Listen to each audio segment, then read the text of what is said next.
আসুন আসুন, নিন আপনি চাটা। আপনাদের জন্য তো ওয়েট করছি।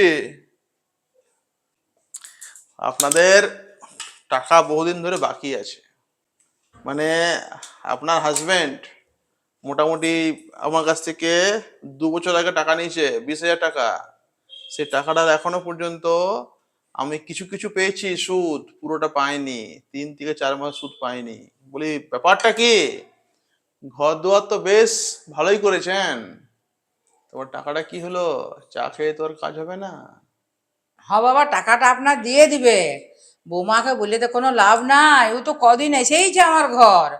একটুকু অসুবিধা ছিল, টাকাটা আপনাকে যত শীঘ্রই যত তাড়াতাড়ির মধ্যে টাকাটা আপনার শোধ করে দিব আমরা।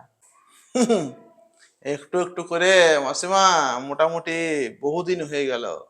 আজ বাধ্য হয়ে আমি ঘর ঢুকলাম। আমি কোনো কারো ঘর ঢুকি না, আর কোনো মেয়ের সঙ্গে আমি কথাবার্তা বলি না, কিন্তু আপনার ছেলের ফোনও তুলতে চাই না। আপনার ছেলে না তুলে ফোন, না পড়ে মেসেজ, কিছুই না।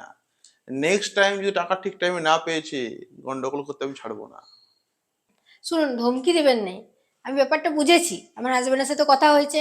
অসময়ে আপনি অনেক টাকা আমাদেরকে দিয়েছেন, সময়টা খুব খারাপ যাচ্ছিল, আপনি দিয়েছেন, আমি সব শুনেছি। কিন্তু অত চাপ দিবেন নেই। আমরাও তো করে খেটে তবে তো সবকিছু ম্যানেজ করে বাকি টাকাটা আপনাকে দিচ্ছি। বলুন। হ্যাঁ বাবা, এই যে বৌমা যেটা বললো সেটা ঠিকই বললো। আমরা টাকাটা দিয়ে দেবো, যত তাড়াতাড়ি পারি আমরা টাকাটা শোধ করে দেবো। ঠিক আছে, ভালো লাগলো। তো বলছি যে যখন এসছি তখন কিছু টাকা অন্তত দিন, কারণ আমি কারো ঘরে গিয়ে খালি হাতে আসি না। যা আছে কিছু দিন, বাকিটা আপনি পরে করবেন। 6 মাস 8 মাস হয়ে গেছে, ভাল লাগছে না আমার দিনের পর দিন এমনি ফোন করতে করতে। অন্য কেউ হতো না তো দেখিয়ে দিতাম, কিন্তু যেহেতু আপনার ছেলে সরল ছেলে, তাই বেশি কিছু বলছি না আমি। দিন, কিছু টাকা অন্তত দিন। ঠিক আছে বাবা, তাহলে একটুকু বসো, আমি দিচ্ছি কিছু পয়সা।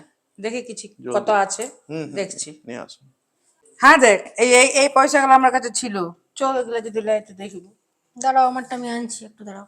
দাঁড়ান দাঁড়ান দাঁড়ান দাঁড়ান, দেখি দেখি দেখি দেখি।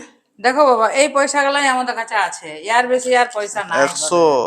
130, 40, 50, হার্ডলি 200 টাকা হবে।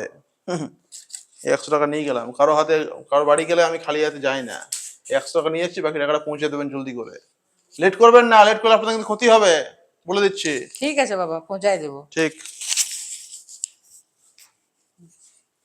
এভাবে বহু মানুষ এই সুদখোরের চক্করে পড়ে নিয়ে নিজের জীবনটাকে নষ্ট করে।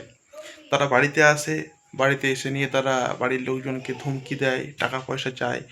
তো দয়া করে এই সবে ফাঁদে পা দেবেন না, এবং খুব সহজ সরল জীবনযাপন করুন। যেটুকু দরকার সেটুকুই আমাদের করা উচিত। ভালো লাগলে অবশ্যই লাইক করবেন, ফলো করতে পারেন। ততক্ষণ আমাদের এই চ্যানেলে থ্যাংক ইউ।